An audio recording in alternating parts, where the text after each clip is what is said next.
Today on episode 129 of Typical Chicago Fans, we have Sinkers and Floaters, a TCF Sports Minute, Pick Threes, our NCAA Tournament Breakdown, and a TCF Top 3 of NCAA Tournament Upsets and Moments.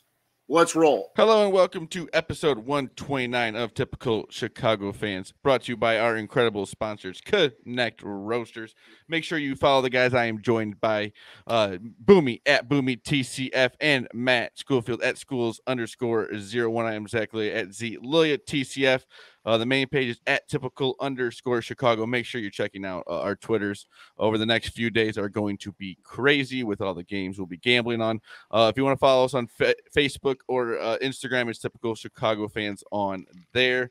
The YouTube page, Typical Chicago Fans. Subscribe, watch the videos, comment on the videos. We've had some vlogs, as you would say, come out. We have one about Bourbonnais. We're going to have a few come out over the next few weeks of us just doing random things on the weekends. If you want to listen to the podcast, wherever you get your podcast from, type in Typical Chicago Fans. You will find us on there. If it's Apple, please subscribe, rate, and review. If it's anywhere else, I think on Spotify now you can give ratings. So make sure you give us a 5-star rating on there. And boys, we'll jump into it like we always do with the weather. It's pretty wild. I think it was almost 70 degrees today. It's going to be about 70 degrees tomorrow, and then it's going to be like snowy this weekend. Yeah, it's supposed to snow Saturday, I think. So I'm enjoying it. Why we got it? We went out and played some disc golf yesterday, and it's nice to have it. Hopefully, the cold and whatever's supposed to happen this weekend is nice and quick, and we can get back to this. Let's hope, because I can't go back to the cold weather after I got a taste of this, because I need golf. I need golf right now in my life, because the weather just screams golf. But Maddie, how are you liking it? It was a good day. I'm going to talk a little bit about it here in Sinkers and Floaters, something that came up with the weather. So we'll get to that eventually. But no, I can't complain. It feels like we're finally past the ice, the cold, the shit that the Midwest so wonderfully brings us and graces with its presence in the winter. So yeah, nice to be done with that shit. How about you boys? How are you guys doing tonight? Absolutely, man. Best time of the year. Well, yeah, it's like Christmas Eve. That's right. Tomorrow, the tournament starts. When you guys are listening to this, it'll be today. So I mean, it really is like life couldn't be better. Spring. It really feels like it's like a positive, happy, nice little jolt of momentum on a Thursday and Friday. Cubs and White Sox spring training games start. The tournament starts. It couldn't be better. And the weather's beautiful right now. Right. It's supposed to be at least beautiful for this day. I think it's getting a little rainy, but enough about the weather. Let's get into the sinkers and floaters. I'll go right into my sinker. It's the Lakers. They stink. I don't really get how they got so bad, though, because they're bad. Particular guy they added this year is not helping at all. Who? Russell Westbrook. Well, yes, Russell. I mean, yes, he's Russell West historically bad. Don't say Westbrook. No, he is a Westbrook, and he's soft for getting upset about that, dude. You get but paid my thing $50 is, million. Shut up. I just like they were playing the Timberwolves and they were down like 30 at half. It's like what? There's one thing with being bad, and this is like all time bad.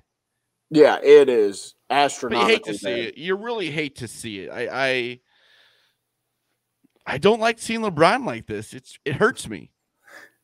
My thing with Westbrook too is it's not like, he carries himself and has always portrayed himself as like this junkyard dog. Yeah. And I'm the baddest guy in the planet. I don't need Kevin Durant. I don't need anybody. Blah blah blah blah blah.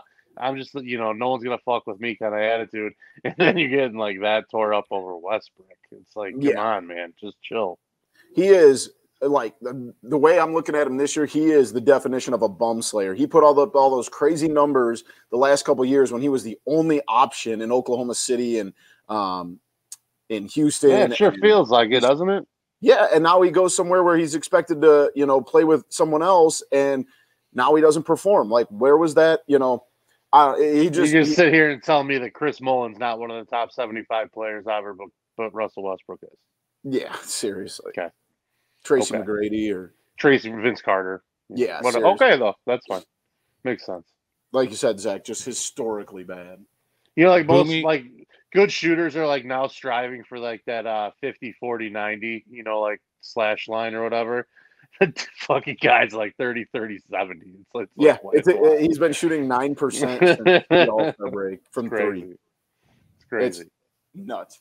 I feel like Boomy, what's your sinker? my sinker is reptiles, and that is because we've talked about this a million times. I don't do snakes. I hate snakes. They are the devil. I am but a man with was you trying on that to, one. The worst. If it doesn't have legs, it shouldn't move. All right. But U.S. border agents in California caught a man trying to come across the border who had 52 lizards and snakes hidden in his clothing. Oh my gosh. He was driving a truck when he arrived at the San Ysidro border crossing with Mexico and pulled out for additional inspections. And they noticed after their inspections that he had 52 live reptiles tied up in small bags, which were concealed in the man's jacket, pants pocket, and groin area. That's wild. Yikes. What kind of money is in these reptiles that you're willing to just stuff your clothes full of snakes and lizards and cross the imagine border? they start biting you. Yeah. Oh, absolutely. The payday's got to be crazy here. Either that or they love the thrill. I guess. Absolutely wild move that is. That's just not even, you know. What are you looking to get? In for it. You've got to be selling, you know, the absolute top lizards if you're ever going to get me anything close to doing something that ridiculous. You got to be like $100,000 lizards for me to even try to smuggle one in. No, I hear you. I got to piggyback off yours though, Boomy. We're on the same wavelength tonight. You were talking lizards. Today, my sinker is the Brookfield Zoo, and I went and saw lizards. I went and saw snakes. Also, you know, tried to order some lunch. All right. And the mobile ordering option that they have, you know, it's like you walk by, you scan the little QR code that pulls up the Order Now app or whatever, and you know, order, and it shoots you an email. Hey, your order's confirmed. We're going to send you another email when your order's ready. Boys, I got a timeline for you today. All right. This is what mobile ordering and efficiency is supposed to be, right? So I get my order confirmation that, hey, we received your order today at 12:42 p.m. Right, you know, busy time for lunch. So I'm figuring, you know, maybe 25 minutes, half hour would be reasonable for carry out at a busy place like that, you know, at the zoo. All right, well, I haven't heard anything. There's no option to cancel. There's no option to check on it outside of the website that they use and your email. There's no phone number. There's no nothing. So I go inside the place, all iPad ordering at the counter. There's one station for humans.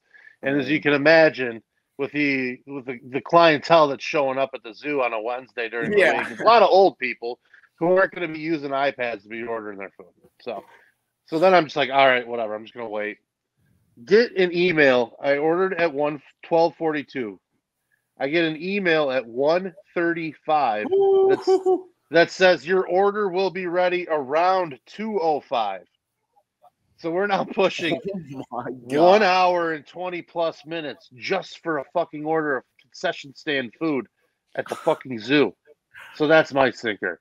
You got to do better. On the flip side, the food actually was surprisingly good.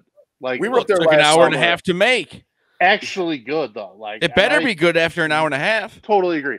And the price too, because it's not like you're paying, you know, $1.99 for a cheeseburger there. So all in all, the whole day was just kind of a cluster from there. So, you know, it just once you get there, you're just like, all right, try to grab some lunch. You know, it's the wife's day off. I have the day off.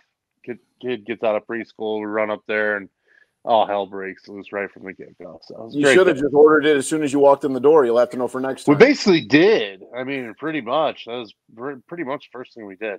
So order it on your drive up there. Yeah. My suggestion is don't expect a quick turn time if you're trying to pull that maneuver. I can't imagine. Well, let's go into the floaters. It is golf season, boys. I am very excited because it's also disc golf season too. Me and Boomy went out and played a little disc golf. There's a course near my house, and a little sore. It's not the easiest thing just to randomly go do, but it was fun. Yeah, first throw, first tee shot, and I threw it way too hard, and that nerve in your armpit that like controls your whole arm sent that static shock all the way down, and it was just on from there. My back hurts, my legs hurt, my shoulder hurts. It was so fun. We ended up playing like 25 holes. Boomy's getting old, apparently. Oh my God. Those don't sound like excuses or anything. I feel like I got hit by a bus, and we played 25 holes of disc golf. It was tough though. It was muddy. We played through the elements. And I won, so it's okay. I'll live with it. True. My floater is some great news, and that is because daylight savings time is it's gone, right? That's the way it is. It took mine, dude. Dude, this is the best news. This is the best news I've heard in a long time. Did you hear? We're not doing the clocks anymore. What'd you say? So, like, it's supposed to go through this whole system of voting, this and that. Yeah, it's got to be. They did it. It went straight through. Well, that was in the Senate, so it's got to go to the House, and then it'll have to get signed. But it's pretty much just like getting pushed right through. Yeah, unfortunately, the bill did say that we will have to do it for one more year, and then when they change it back a year from now, we're just not changing it. I am all in on it not getting dark at 4 o'clock from December to March 1st. I am all for that. Yeah, give me that extra hour. Definitely. Give me that extra hour daylight during the winter. It's brutal. That's so true. I just can't stand getting home from work and it being dark like an hour and a half later. No. It just is. It's depressing as fuck too when you really get down to it. It's like you leave the house, it's dark. You get home from work, it's dark. It's just like, what the fuck am I doing for 4 months? You know, it sucks. Yeah, I just can't wait for this to get through, but it has to get through, right? Is there any chance of it not? There's always a chance it doesn't get through the House, and there's a chance that Joe Biden vetoes it, but it seems like it's pitted. I mean, as fast as it went through the Senate and as popular as it was, you probably won't. This will probably get passed if I had to put money on it right now. Matt, do you have to add anything else to that? No, I don't. Boomy pretty much swiped it right from me, and my feelings were pretty much in line with him, so I don't have much to add to it. All right, boys, let's move on to a little bit of a TCF Sports update before we get into the full talk about what everyone's going to be pretty much doing for the next few days, which is the March Madness. Well, we'll go Bulls. Bulls 41-27. Well, they're playing the Utah Jazz as we speak, and it's not going well. I will turn it back on to see what the score is, but I am watching the NCAA game right now, unfortunately. Bulls are down 94-102. Not great. Not great. It's been tough. They're on a West Coast trip right now. They're playing a pretty hard schedule. They just got Caruso back. They're kind of getting back to playing full strength. They still got to get Patrick Williams back, which is hopefully soon. And then Lonzo Ball, which really have heard no updates from him in a while, which is probably not great, but we'll just hopefully in our minds, it's just him still rehabbing.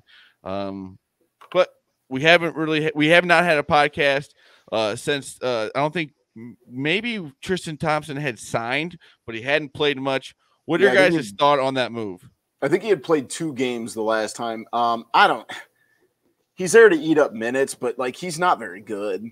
I mean, I don't know how much we expected out of him, but like I wouldn't say he hasn't been playing bad. I mean, especially for what they're paying him, I don't mind it. That's the NBA though. What does it matter in the NBA? Yeah. I mean, like tonight he's got 16 minutes and he's got 5 points.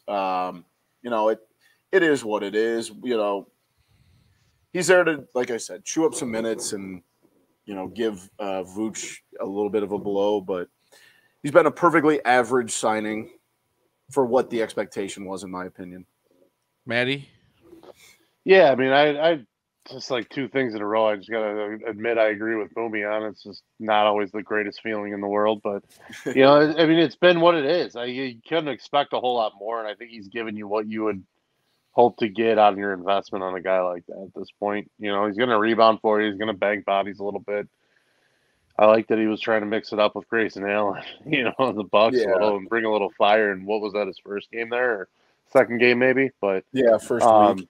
Yeah, so I'm more interested to see what Patrick Williams looks like when he gets back here, hopefully in a couple of weeks. He seems like a good teammate, so that's all you can really hope for, especially with Patrick Williams coming back. Hopefully, and I think with what you can help him out. With what you hope Williams brings, I think he's a good counter to that. You know, he's a little more physical, a little more imposing, and on the defensive side. I think Williams is obviously a better on the ball defender, but just it kind of counters his game pretty well. I think they'll be able to kind of offset each other's skill set a little bit. I really need Patrick Williams. Very good back. Point, Matty. I think it's good. It's a good way of looking at it. Is you kind of. For now, he is what he is, but once Patrick Williams comes back, I think that's going to be a really good duo. Yeah, I mean, it's the yin and yang, right? Like, that's what you want. The guy that brings a little bit of physicality and guy that brings a little bit of your kind of Swiss Army knife that you hope Patrick Williams is going to bring in the end of the year here. But they're just going to kind of have to grind it out the rest of the season. The East is pretty tight here at the top, so I think it's Bulls are down 4. We're down 4. AO with the steal and the layup. Is it top 6? Don't have to play in the playing game, or is it 7? I think it's top 6. 7. What was 7? Or do they 8, 9. They go for 2 spots? Yeah. Yeah, that's crazy. I just need Williams to come back because we were at the game where the Bulls played the Bucks, and watching Tristan Thompson attempt to guard Giannis was something I don't want to see come playoff time because that was very, very bad. He's very good. He's very good at basketball. Yeah, I mean, but I would take my chances with Patrick Williams before I'll take him with Tristan Thompson, though. Well, true. But I think that's about it with the Bulls. Like I said, at this point, you kind of got to just grind the rest of the season out, get to the playoffs. Hopefully, you can get healthy. But it is a very tough East right now. That's true. A lot of very good teams, which is good, I think. It makes it competitive, which is fun. What has been fun is the Bears the last few days. Ryan Poles has been making some moves. They signed Nicholas Morrow, a linebacker from the Raiders, offensive lineman Lucas Patrick from the Packers, and defensive lineman Larry Ogunjobi, defensive lineman. I think I already said that. Defensive lineman from the Bengals. I'm very happy with these 3 signings. This helps spots that they have gotten rid of because they released Danny Trevathan, they released Eddie Goldman, they released Tariq Cohen, which I was fine with all that because there was a lot of money in there. The salary cap gets cut pretty much almost in half with the moves they've made lately because they also traded Khalil Mack to the Chargers for a 2022 second round pick, which is the number 48 overall pick, which is awesome because the more picks the Bears can get for this upcoming draft, the better because they started off with not a lot, and they also got a 2023 sixth round pick. And also the Chargers are taking on his full contract, which is huge because when the Bears were competing, when they lost to the Eagles around that time, they kind of back-ended his contract, back-loaded his contract, which is coming up here soon. So I think that's great for them. I love Khalil Mack. He's a very good player, but if you can get that much, you saw what they got for Amari Cooper. Like the Bears, that looks like an amazing trade up against the Amari Cooper trade. So, Maddie, what are your thoughts on the moves Ryan Poles has been making over the last few days? I like that they're not going crazy and doing like Christian Kirk type shit. It's just like insane. You know what I mean? Like just temper it. You've got so much dead money this year. Anything you get out of this upcoming season just feels like it's a developmental year for Justin Fields and the rest of the young guys, whoever they're going to draft this year and bring in. It's going to be a focus on getting better in your core and your young core growing up, and seeing if you can build a defense around Roquan Smith. That's ultimately what you're trying to determine at this point, I think. So I like those kind of moves. It's going to, I think getting offensive line help is never a bad thing, especially with a young quarterback. So, yeah, as long as they don't do anything stupid, like, I'm not a talent scout, so I'm not going to say, like, Ogunjobi is just going to come in and wreck a defense, or just take over a defense and become, like, a potential player of the year. But I don't – everybody says it's a good signing, and everybody says he's a really productive player. They're proving guys in the NFL, and that's what the Bears need, guys who have played well in the NFL. It seems like you're always trying to get better through the draft. It's like, well, at some point you got to try and get better with signings too. Well, and they just didn't do anything stupid financially. Like Morrow's a smart signing. The guy really helped themselves.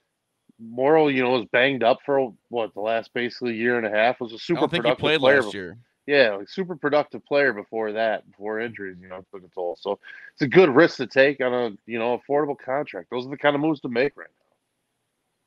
Very true. On the Bulls, it's over. They're going to lose this game, unfortunately. Yeah, but the Bears, very excited about the move. 13-0 run in a minute 10. 13-0 run in a minute 10 for the Jazz. The Jazz are good. We'll just say that. Very. But yeah, the Bears, awesome moves the last few days. Like you said, they're going in the right direction. They're not hurting themselves with money. They're helping themselves with money, and that's just a rare thing to see from the Bears. Exactly. Serious question though. Like with these moves, are you guys expecting the Bears to do you feel like this is what's your expectations? I hate to say this, and then whatever. It's the Packers division next year. Right. The Vikings just signed Kirk Cousins to an unreal contract. The amount of money Kirk Cousins is going to make in the NFL is sickening to me. It's gross. And the Lions, they're going to stink. And with the Bears, like I said, we're kind of in a rebuilding stage. So it's going to be a developmental year, like Maddie said. But I think these moves are really going to help the future. I'm sorry, I don't have these off the top of my head. Were these deals, the three big ones you were talking about, are these multi-year deals or not just like one or two? Are they like Morrow's one, I think. Okay. Let's see. Ogunjobi was a 4 or 5, but really, the way it's structured, I think. Most deals are eventually 2 or 3 years is all you really can count on, But with the way the bonus structure is and the ability to cut guys later in the contracts and stuff like that, you really got to look at it as more of like a 2 or 3 year thing. I think you're setting a good, start for. They're going to have so much cap space next year. Like if they really want to make an impact, that's what's awesome. The free agents, get as much draft equity as you can, and then start spending where you need to next year. I love it. Any chance Allen Robinson comes back? No chance. Let's move on to the Hawks. 22-30-9. They got 53 points. Not much to say about them. Maddie, do you got anything? No. Trade deadline's getting ready to come up, and it's be interesting to see who gets dealt. The news I probably have most to add right now is I think Chief was talking about it, and then later corroborated by Mark Lazarus, it sounds like Patrick Kane's going to be signing an extension at the end of the regular season. He wants to stay in Chicago. He loves it. I've got zero issue with that. So he has a point in his career where he's won 3 championships or Stanley Cups. Well, he's still productive as hell too. It's not like I know, but you know what I mean. He's not going out there to chase a Stanley Cup. No, and plus his game though, it's not. He's not a physical presence. He's not taking a beating. He's not like mixing it up in the corners and just getting, hammered all the time. Yeah, it's a physical game. He plays a pretty safe, pretty insulated, from a lot of the physical side of hockey type game. So I think the longevity in his career is he's still got some years left. I don't think you can give him a nice deal and not, still be expecting 4 or 5 more good years of production. I love to see that he's going to end his career, hopefully, in Chicago with the one team. That's always awesome to see. We'll see what happens with Taze. Kind of on the other end of that, he's kind of taken a beating in his career. Yeah. And he's You saw with last year and everything. It's taking its toll. It's very unfortunate because Jonathan Taves is he's one of those the guys captain. that, He'll always be the captain. I always say there's going to be a statue of Taves and Kane outside of the United Center very quickly after they retire. It's very cliche, but it's like he's like one of those guys. Like I would tell my kid to just like, if you ever want to play a sport, play it like him. Like do what he does. You know what I mean? Like just works his ass off, plays both ways. Strong, smart. Gives it up for the team. He's just like that true leader, and I think those kind of guys are obviously a rare breed. That's a very good way of saying it, Matty. The Cubs and White Sox play each other today, Thursday at 3:05 p.m. I think there's 2 different games, but that's spring training's first games of the season. Very excited for baseball to be back. The Cubs sign, fellas, I'm going to need some help. Outfielder Sia Suzuki, 5-year deal, $85 million. Singer? Sia? I think $85 million. I also saw $70 million. But I think $85 million is what it is. Outfielder, 27 years old. I think he hit like 38 home runs last year. Yeah, he hit 319 with 38 bombs, 88 RBIs in 2021. He has a career 315 average, 182 home runs, and 562 RBIs. Kid's a stud. I love it. It's a player who's going to be around for a deep ball to say, and we'll see you later, or something like that. It's a very fun name. It's a player for the future too.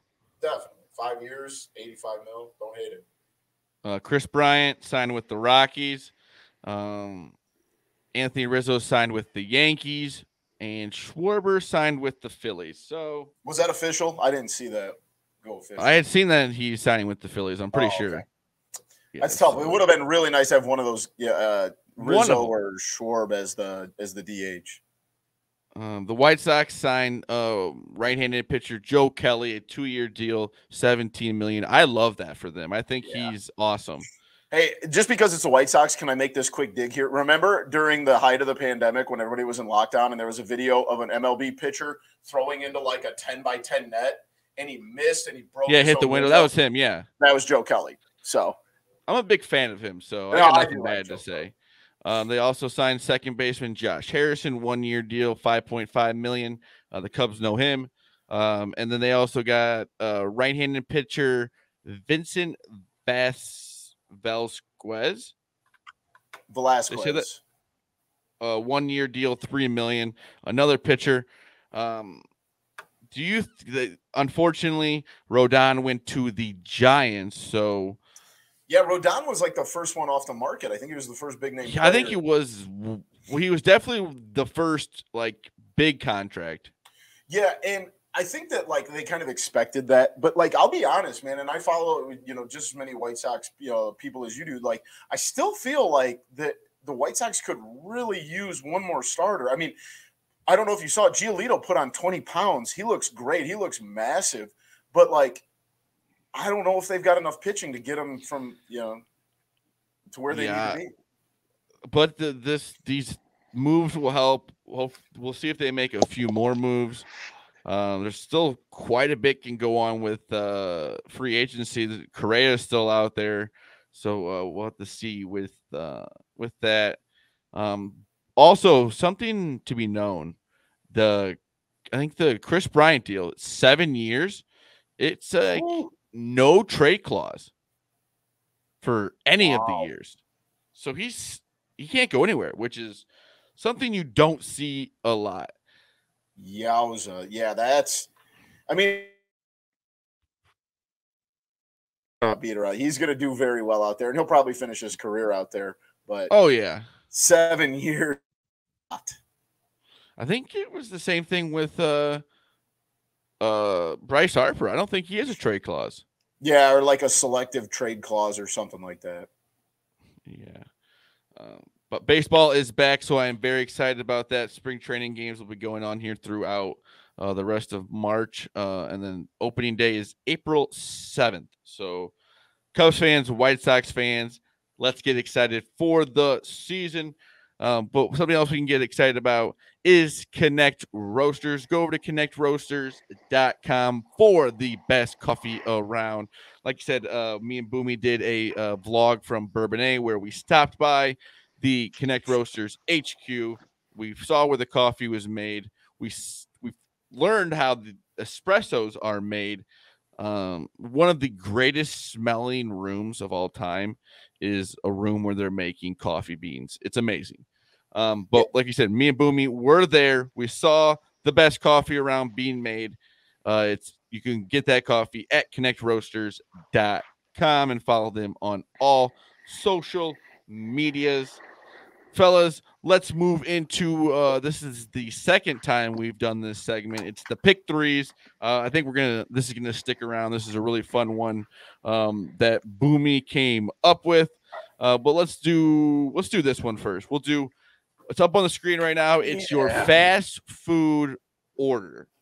We got McDonald's, I think there's Wendy's, Chick-fil-A.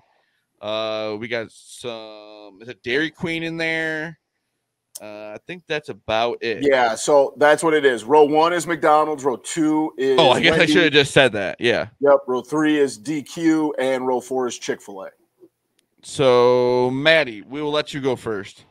For the burger, I'm going with a Baconator. There's absolutely zero question about that. Number 2 for row 1 is an absolute slam dunk out of those 4 options. Yeah, that's fair. Yeah, I can't argue with that one at all. That's a very good selection. Maddie, Boomy, what's your selection? Yeah, I don't. You're not gonna like. I don't like Big Macs that much.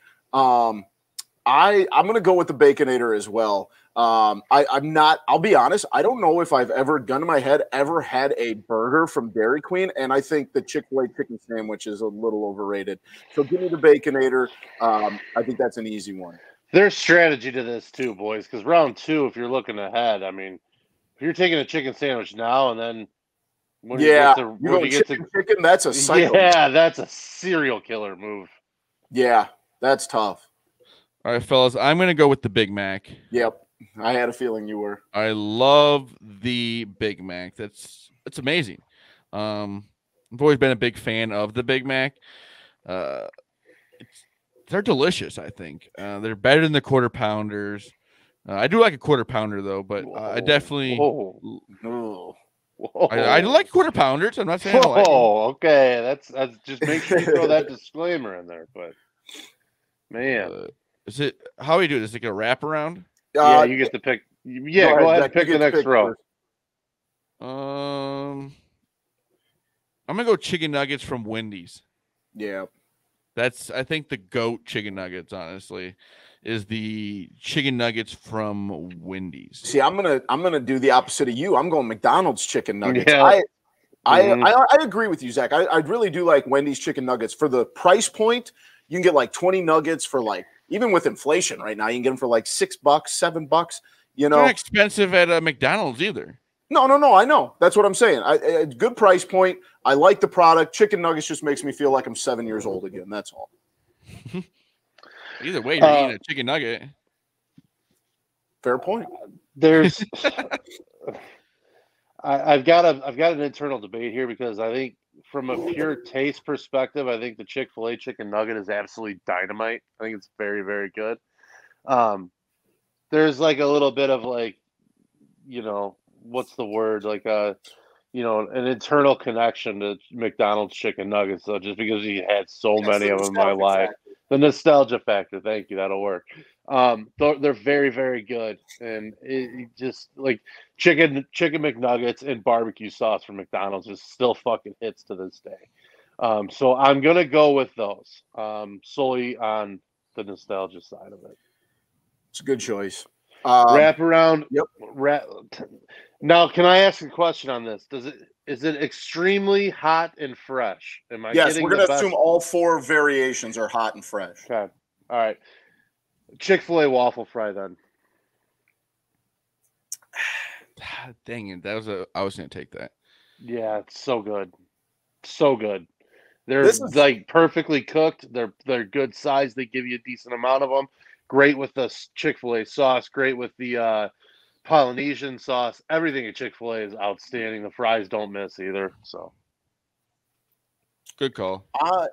See, this round's kind of hard for me because I'm not the biggest French fry guy. But What do you mean? I don't know. A lot of times when I order food, I just don't get like the meal. I just get the sandwich. I don't get the French fries with it. I don't go out of my way to get French fries. Just go. But I'll go Wendy's. I think Wendy's, when they redid their fries, like, what was it, 10 years ago? They just did them again. They're out. The new ones are way better. They just redid them. Yeah, just like very recently. Very good. They just seem more natural and not like, obviously they're processed, but like. Boomy likes the painted on fake skin. Yeah. That's. Again, I don't know. I think it's been a while, but I do remember Dairy Queen fries being, I think they are pretty good if I remember correctly. I'm not going to go with Dairy Queen fries. I'm going to go McDonald's fries. I don't think that they put a lot of time into their fries. I think they're worried about the ice cream, which is okay. I'm okay with that. I think McDonald's, when right out of the fryer, is a 1A selection behind Chick-fil-A, in my opinion. Overrated. McDonald's fries are great. I cannot fault Zach at all on that one. And then that's an easy pick for the last one. Frosty. Ugh. Frosties are amazing. Zach, now here's the big question. You go chocolate or vanilla Frosty? Chocolate. Yeah, of course, right? You're not a psycho. It is the second best one in that choice, in my opinion, and that's Blizzard. Blizzards are phenomenal. You get all types of mix-ins. This is crazy. What can Blizzard? Blizzard all day. I'm not that big of a fan of it. Blizzard. Oh, Blizzards are by far. I mean, the customizability is through the roof here. The concept is great. When it's done at other places, they're fantastic. When it's done at Dairy Queen, blah, I'm out. I got to ride either with Zach or I'm going to go back in the Chick-fil-A side. Their shakes are fucking great. Great shakes. Absolutely great milkshakes there. Let's see. I went Chick-fil-A. What else did I go? I went McDonald's. I went Wendy's. So I got a little bit of everything. I'm going to go chocolate frosty. I'm going to go with the chocolate frosty. I got to give love to the Chick-fil-A shake, though, is very, very good. I think I got one from everybody but Chick-fil-A. I got one from everything but shit Dairy Queen. Yeah, Dairy Queen ice cream is a different monster, though. Their food, meh. Blizzards, let's roll. I can't tell you that I've actually ever had food from Dairy Queen outside of ice cream.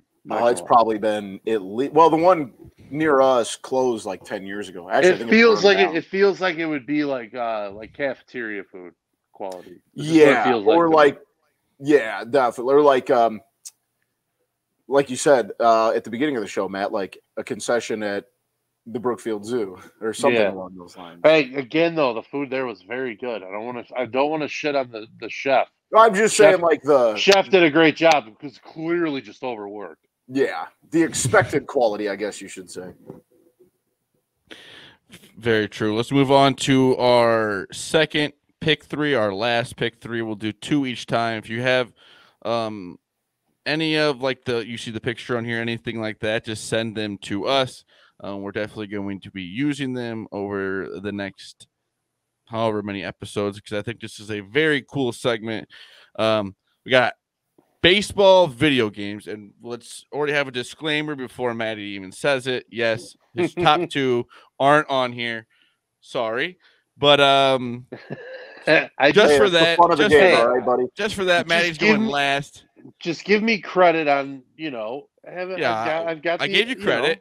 Credit where credit's due. I'm trying to, I want to make my point that my picks are not, totally from the heart here is all.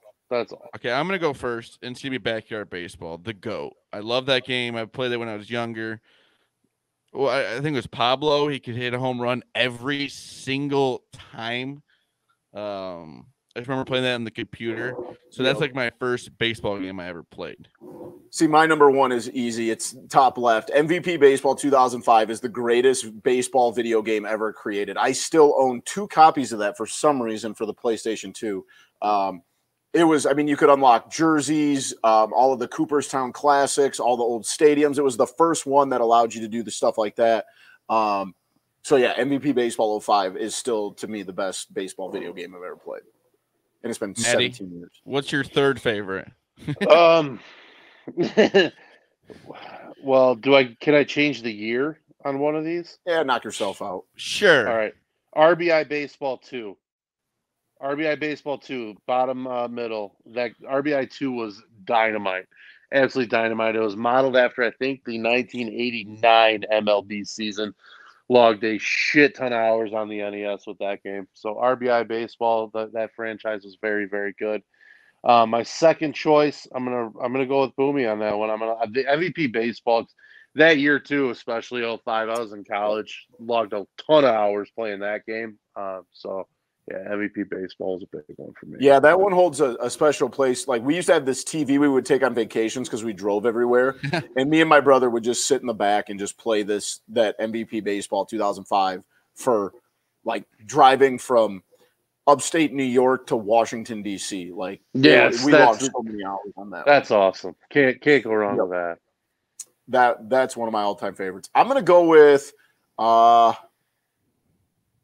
I'll take MLB Slugfest 03. And I remembered that one because Slugfest was when you could like fight the pitcher, like you could fight the pitcher or punch the first baseman as you were running by, so he would drop the ball.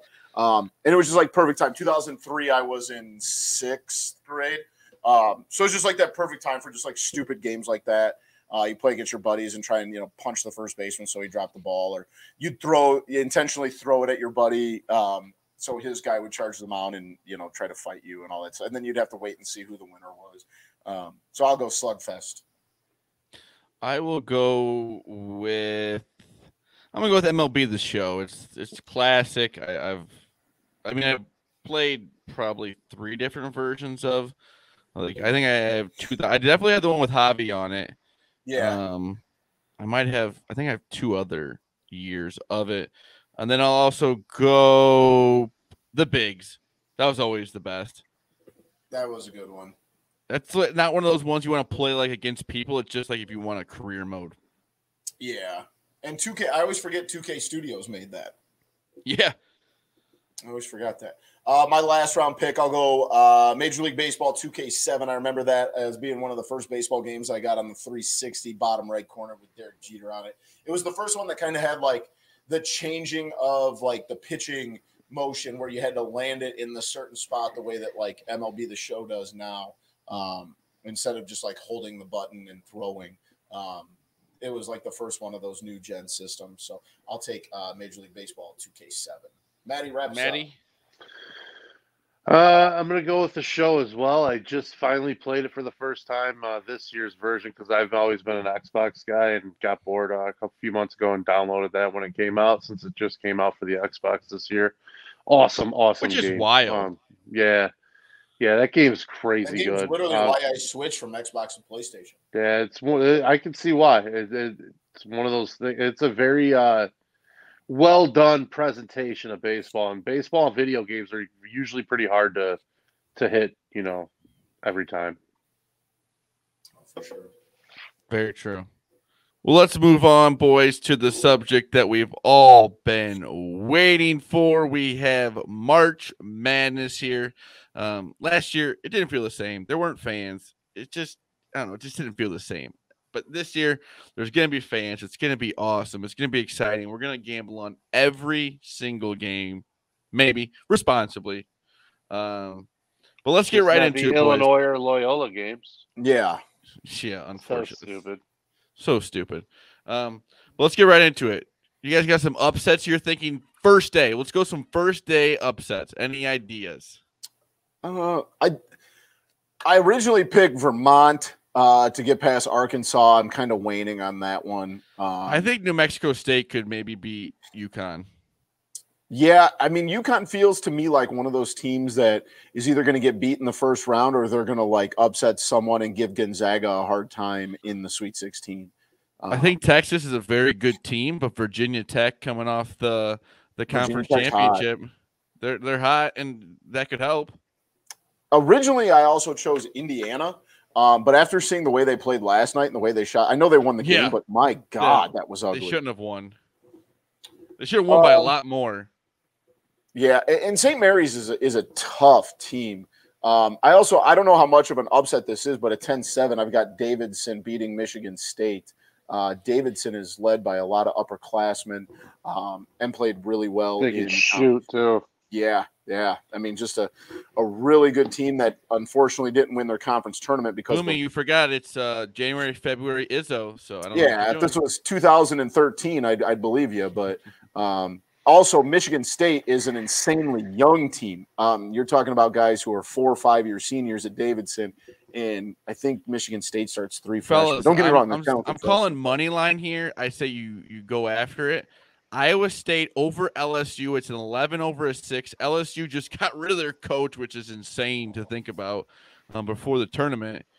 I think that's a really good upset. I like that one a lot, Zach, because I kind of feel this similarly with LSU as I do to UConn. Like, can they get it together here that Will Wade has been fired and kind of rally around that, or do they just kind of lay down? And Iowa State, Iowa State won 2 games last year. They were 2-22 last season, and now they're in the tournament. They've struggled a little bit in the Big 12, but that's to be expected. What other upsets you guys got? I know Zach mentioned it. I think maybe one. I know one of you did. Vermont was one I like. I like whoever wins this Rutgers Notre Dame game against Bama. I think Bama's right for the picking. They haven't been the same team since like basically late December when they looked their best of the season. I think they beat Gonzaga early, like in December at one point. Did they not? Yeah. Am I out of my mind there? Yes, haven't been great in the SEC though, in my opinion. I think Rutgers and Notre Dame both, I think, would give them fits. I'm also on Davidson. I've already got that one in money line as well. One I keep going back and forth on, not really an upset financial, I guess, against the odds. San Francisco I like, and I also like UAB against Houston. Whenever I see Houston, I always just feel like that's just a team that's never going to be, like just some just like dominant, imposing force. It's always a team that's able to be picked off. I don't know why.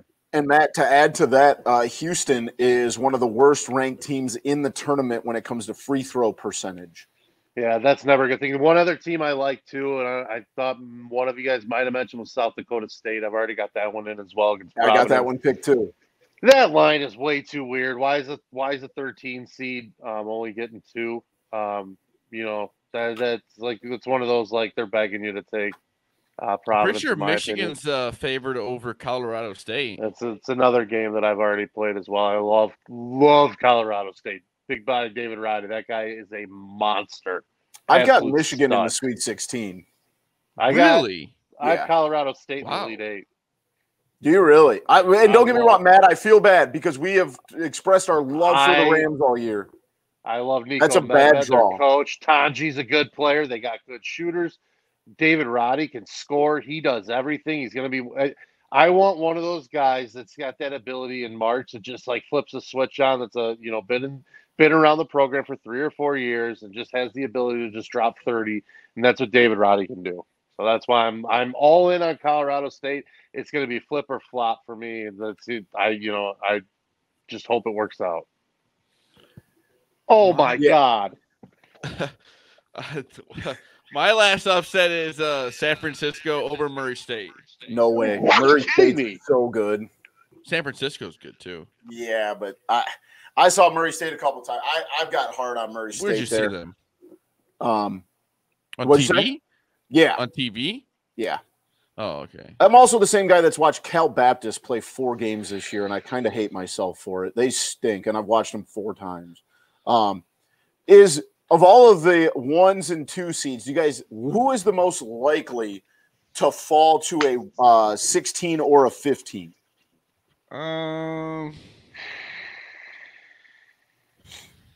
Duke, they've got a history of doing it. I actually was going to say the same thing.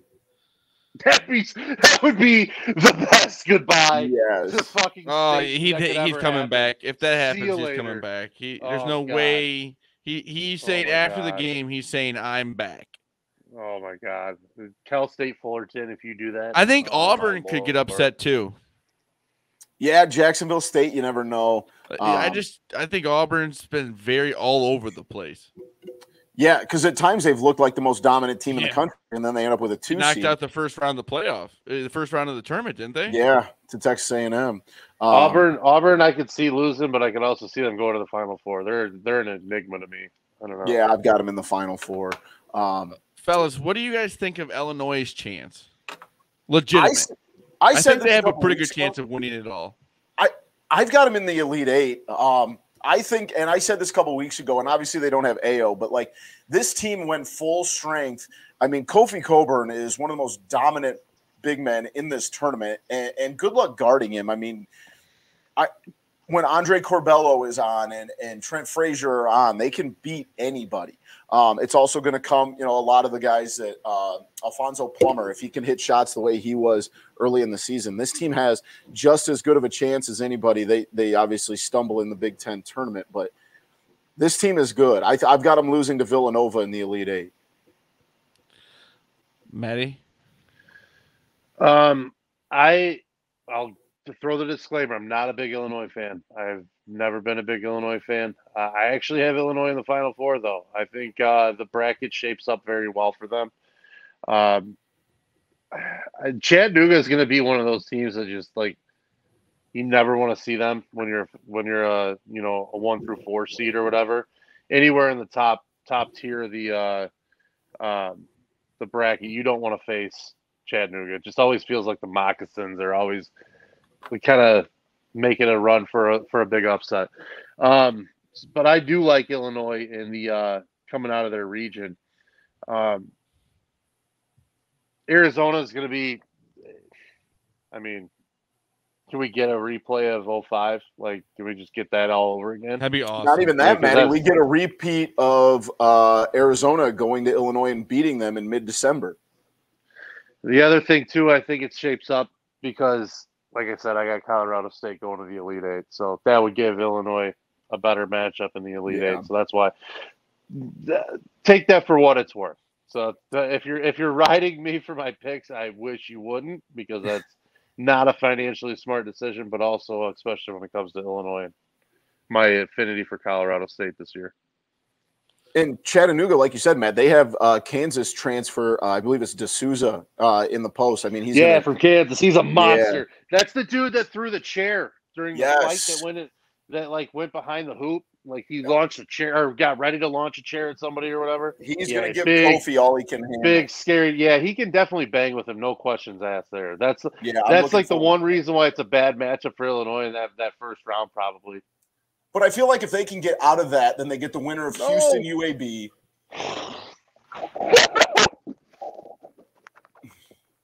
Well, let's move on. I feel bad for Maddie. Let's see here. We're at the end of this Rutgers Notre Dame game, and they just might be going to double OT. Blow it. This is March, boys. Oh my God. What a game. Tell me this. Tell me double the play. OT. Whoa. Maddie's breaking things over here. This is March. This is madness. This is March. iPad went flying. Tell me these play-in games don't feel like a regular March game. Good God. Awesome. Do you guys think there's any chance Loyola of Chicago has any chance against Ohio State? I'm taking Ohio State. The magic is out. I took Ohio State too. I think everybody and their brother is picking Loyola. That's exactly it. That's what I'm thinking. If you guys could pick one of the highest seeds right now, we'll go like 1 through 3. Who do you guys think is making it to the finals? The highest seed to make it where? I'm sorry? To the finals. The last 2. I'll be honest. My Final Four is pretty chalk. I've got 3 2 seeds and a 1 seed. But I will also in that same breath say I've got a couple 4s in the Elite Eight. I've even got Texas in a Sweet 16, and this is going to come and bite me. In my upset bracket that I filled out, I've got Texas in the national championship. I think the highest we're going to see in even a Final Four is a 6 seed this year. I don't think you're wrong. But I actually, in a way, I do think you're wrong because I think it's the year that madness can happen. Anyone can win. There's not one. I mean, it's always Gonzaga is going to win, or Kansas is up there, like Texas. But I think this year you could see maybe a higher seed winning. Hey, I will throw this one out here. The winner of the Murray State San Francisco game, especially if it's Murray State, in my opinion, that is an in-state rival. They are little brother to Kentucky. If they can get past Kentucky, they've got a chance to get to a Sweet 16. I don't want to go – I'm not picking it, but I'm saying you have that relationship with Murray State and Kentucky that I wouldn't be horribly surprised if they take that little chip on the shoulder. I'm probably just a recency bias, but I've got a 5 seed in the Elite Eight in Iowa. So I have them in the national title game, beating Illinois in the Final Four. Oh, that would be fun. Wow. Yeah, and I hate Iowa. I can't stand Fran McCaffrey. I think that guy's a big fucking asshole. I don't like Iowa at all. I think their fans are a joke. I think their fans think they're like the greatest program that's ever graced the world. It's like they walk around like Iowa's fucking Bama when it comes to football. It's crazy to me. But no, I've got Iowa losing to Kentucky in the final myself. So that's why if you're talking a 2 seed to win it, that's the one I have as Kentucky. I think it's going to be Gonzaga's year, and we're going to go right into this. Is it I have Kentucky win it all or Kentucky disappointment? And the Zags. Yes, it has to be for them. No. Yes. Runner up last year. You bring runner up last year. You bring Timmy. You bring in Holmgren. No, it's win or bust at this point. No, yes. No. I'm not even saying it's Final Fours. I'm not saying it's the right thing, but that's literally they made to back-to-back Final Fours, and that's still not good enough for people. And don't forget they lost win to it all Carolina or too, disappointment. Don't forget they lost in the national title game to these guys too a few years ago. So just throwing that out there. Everyone loves Mark Few, and everyone thinks Mark Few's a great coach, which I'm not going to disagree with that. I think he's a great coach. I'm not going to disagree with that. There's a reason he has won a national title game. Go out and win it this year. There's no reason they shouldn't. Is this year's Gonzaga team more talented than last year's? Because I don't think it is. Yes. No. I do. No, I don't think so, but I think the path is easier. Jalen Suggs was a different animal. Well, yeah. That's Chet Holmgren's a fucking unicorn, dude. Yeah. I mean, Chet Holmgren is like unguardable. Yeah. It's one of those things where you could make arguments either side. I think that I don't know. I feel like last year's team. I mean, it wasn't inside. What'd you say? I said Timmy doesn't have to do it all on his own inside. It's not like their guards are garbage. Yeah, and was it the kid from Florida still giving them buckets out there? Yeah, they're. I mean, they got first they're gonna have 3 or 4 first rounders when it's all said and done. It's like Matt, we haven't even got to this. Is your Tar Heels going to get out of the first round? I have my Tar Heels losing in the Sweet 16 because they're going to beat Baylor. They're going to beat Marquette. And they're going to beat Baylor. I do see them beating Marquette. They're a very, very bad matchup for Baylor, especially with Baylor banged up. Carolina has played a much better brand of basketball since February. If you would have asked me in January, they weren't going to go to the tournament. Right. But they've played a lot better. I think they ran into a buzzsaw at Virginia Tech in the ACC tournament that was clearly not losing to anybody in that stretch of days, trying to play desperation basketball to go to the tournament.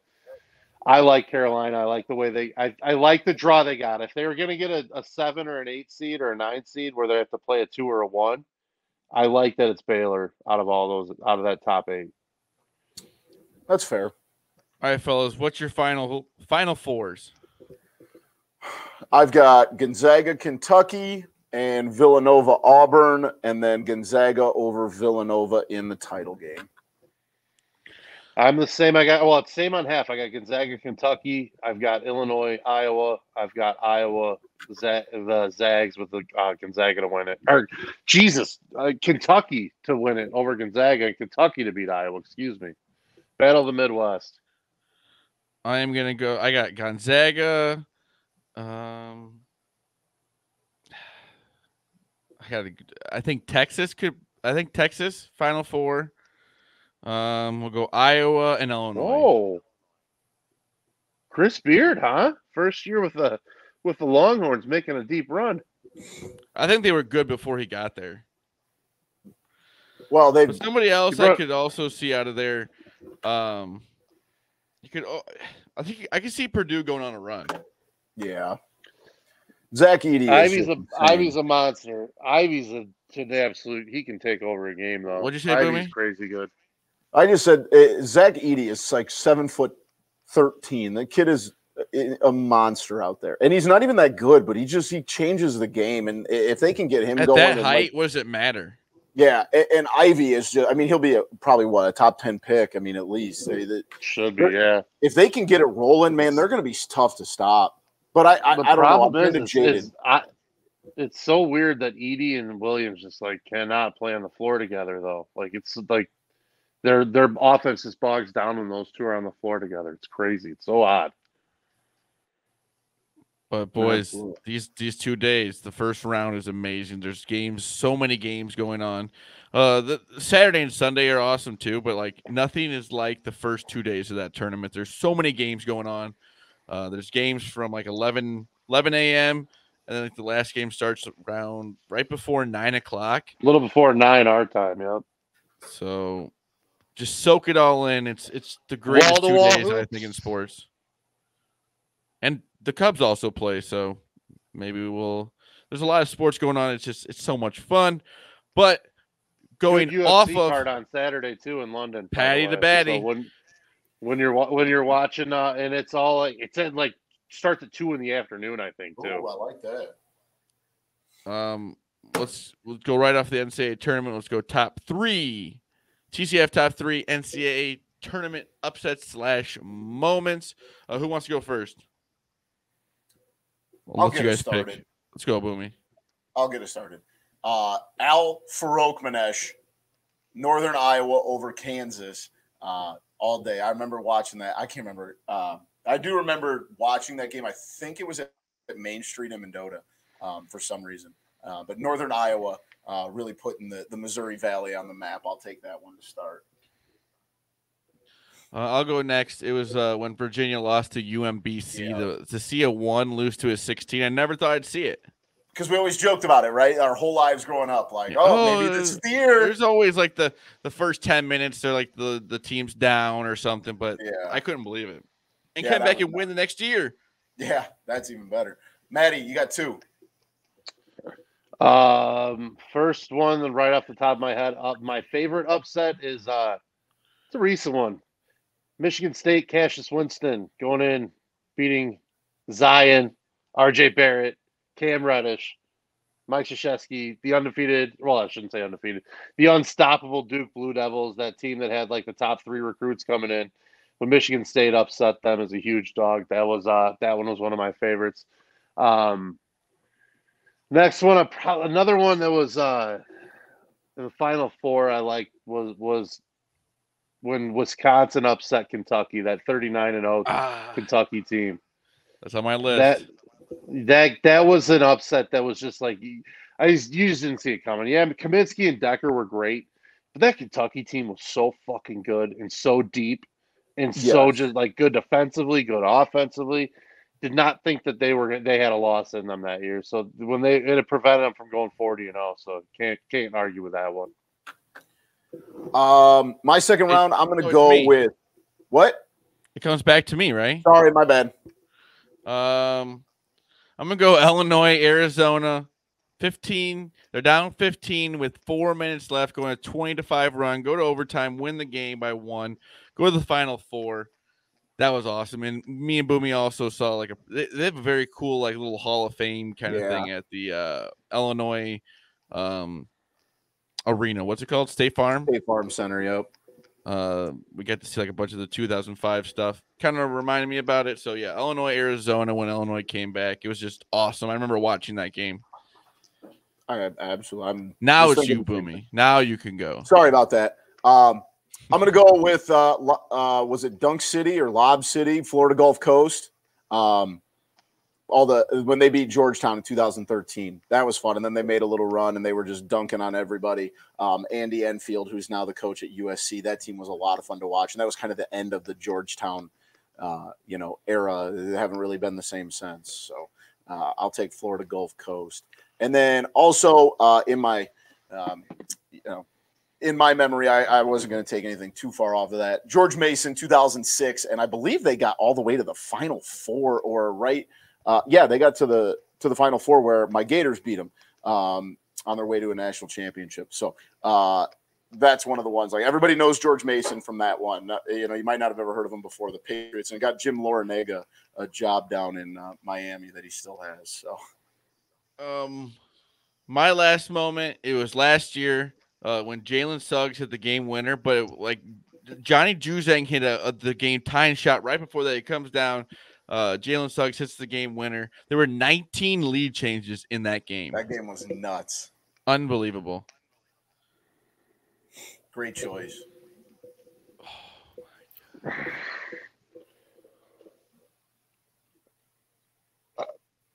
Oh my God! Wow. My last one, I'm gonna go with one that has a lot of emotional feeling to me because of the way my dad was a Carolina fan, my brother was a Carolina fan, and it's 1993 national title game. Timeout, Chris Webber. It couldn't have happened to a better guy. I hate Chris Webber. Couldn't have happened to a better team. The Fab Five losing their second national title attempt. Lost in the Final Four, I think, the year before to Duke. Maybe they lost in the title game in '92 as well. Yeah, they did. Yeah. 2 national title games in a row. Now that I think about it, it's too bad. But yeah, it was the first or second title for Dean Smith after a drought since the Jordan one. So it was a big one for his legacy. And yeah, always good to see you win a national title in that fashion. So I didn't know if you were going to throw that one was a big moment for me. I didn't know if you're going to throw the 2016 national title game in there. No, I'm not. Makes sense.